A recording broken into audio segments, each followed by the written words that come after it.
50% से ऊपर grey market premium चल रहा है इस आईपीओ के अंदर। इतनी ज्यादा डिमांड बनी हुई है इस लप्पू से आईपीओ की। आखिर क्या है इस आईपीओ के डिटेल के अंदर सारी चीजें समझेंगे। सबसे पहले बात कर लेते हैं ग्रे मार्केट प्रीमियम की रिसेंट में भी क्या चल रहा है। इसका ग्रे मार्केट प्रीमियम 330 रुपए पर शेयर चल रहा है। चूंकि इसके एक लॉट में 22 शेयर आपको देखने को मिलेंगे तो 7260 रुपए का प्रॉफिट अभी रिसेंट के अंदर दिखा रहा है और इसका ग्रे मार्केट प्रीमियम और भी बढ़ने की संभावना दिखाई दे रही है। इस आईपीओ की इतना डिमांड होने के पीछे का दूसरा सबसे बड़ा रीजन है कि इसका कोई पीयर कंपैरिजन नहीं कर सकते, क्योंकि ये एकमात्र ऐसी कंपनी जो इस तरह के सेगमेंट में स्टॉक मार्केट में अंदर लिस्ट होने जा रही है।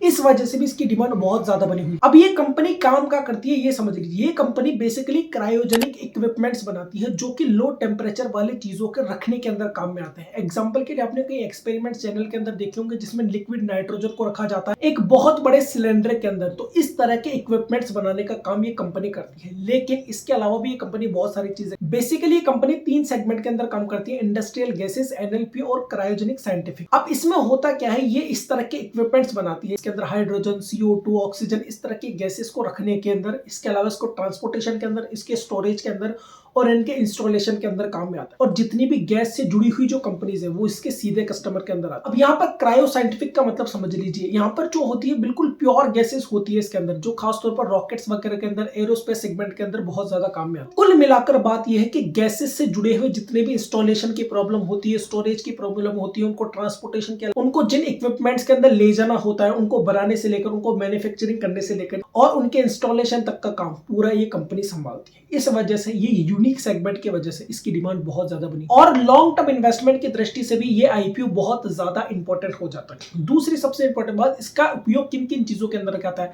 हेल्थ केयर सेगमेंट के अंदर इसका उपयोग किया जाता है, एरोस्पेस के अंदर इसका उपयोग किया जाता है, इंडस्ट्रियल गैसेस के अंदर उपयोग किया जाता है और भी बहुत सारी जगह उपयोग किया जाता है। अब इसके फाइनेंशियल्स को समझ लीजिए। 2021 से लेकर के 2023 तक इसके रेवेन्यू के अंदर कंसिस्टेंटली ग्रोथ देखने को मिली। इसके प्रॉफिट आफ्टर टैक्स भी कंसिस्टेंटली देखने को बढ़ा है। इसका प्रॉफिट आफ्टर टैक्स 96 करोड़ से 152 करोड़ पहुंच गया, जो कि बहुत ज्यादा अच्छा है। इसके अलावा जो सबसे इंपॉर्टेंट बात है इस आईपीओ के अंदर वो है इसकी बोरोविंग्स, जो कि 60 करोड़ से 31 करोड़ रह गई। तो अगर हम इसके फाइनेंशियल्स की बात करें, जितना ये कंपनी प्रॉफिट बना रही है, जो इसके पास एसेट्स वगैरह रखे हुए हैं, तो ये बोरोविंग्स ऑलमोस्ट ना के बराबर आपको दिखाई देगी। तो कंपनी का फंडामेंटल बहुत ज्यादा स्ट्रॉन्ग नजर आ रहा है। इस वजह से भी इस आईपीओ की डिमांड इतनी ज्यादा बनी हुई है मार्केट के। अगर आप इसका ROE देखेंगे, ROCE देखेंगे और इसके अलावा अगर इसका RONW, रिटर्न ऑन नेटवर्थ देखेंगे, तो वो सारे 27% ऊपर नजर आएंगे, जो कि बहुत ज्यादा अच्छा है फाइनेंशियल्स की दृष्टि से देखा। बस इस आईपीओ का एक ही नेगेटिव पॉइंट है कि इसका जो टोटल इशू साइज है वो 1459 करोड़ रुपए रखा गया है और वो पूरा का पूरा ऑफर फॉर सेल रखा गया है। कंपनी के पास कोई भी फ्रेश इशू नहीं है। ये मुझे एक नेगेटिव पॉइंट लगता है हमेशा किसी भी आईपीओ के अंदर,